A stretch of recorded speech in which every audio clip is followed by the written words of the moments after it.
Well, battling father time is a major concern with the aging baby boomer generation. Many want a revitalized look without the scars or downtime to look as young as they feel.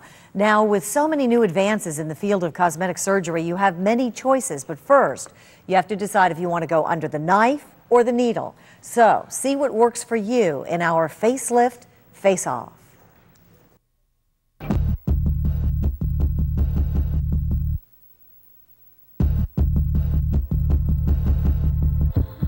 It's a common goal of baby boomers, fighting the aging process, turning back the clock to regain that youthful look.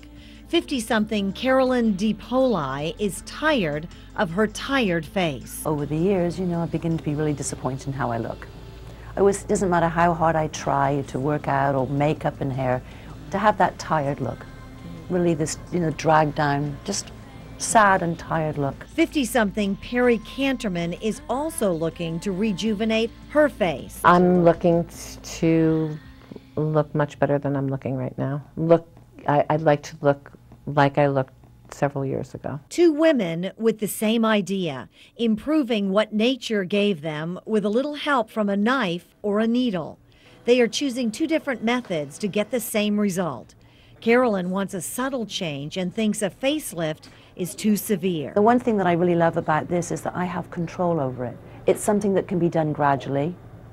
As he's doing it, we can look and he can, almost like a sculptor, just put my face back the way it was. While Perry says she needs the full facelift surgery to fix her face and droopy neck. Well, I don't like the fact that the jaw area is not tight. My neck is far from tight. My eyes are a little not what they used to be. And I'm always with people, and I'm very, very conscious of the fact that I have this going on with my neck. The same dilemma, but different choices. Two plastic surgeons with a different approach. The main benefit, let's say, one, surgical versus non-surgical, so we won't have any scars. The second benefit is when you do what we do, we can shape the face. We can create shape rather than just pulling blindly on an extra skin and cutting it down. The cheekbone will always come into play, because when you put cheekbones, first of all, you shape the face. Second of all, you create volume that lifts the skin up. So, and the sign of aging, if we're gonna summarize the signs of aging with one word, gravity.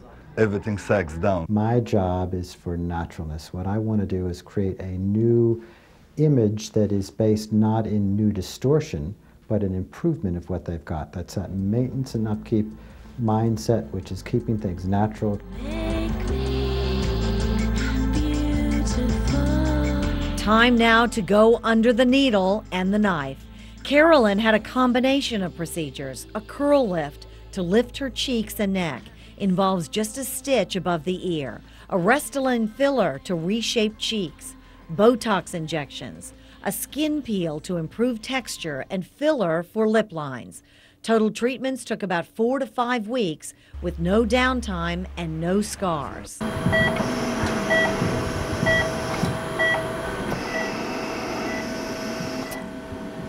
I'll take this mask and relocate it behind the ear. Perry chose a full face neck lift in the hospital operating room, a 5-hour procedure to remove excess neck skin, lift her face, and also an eyelid lift.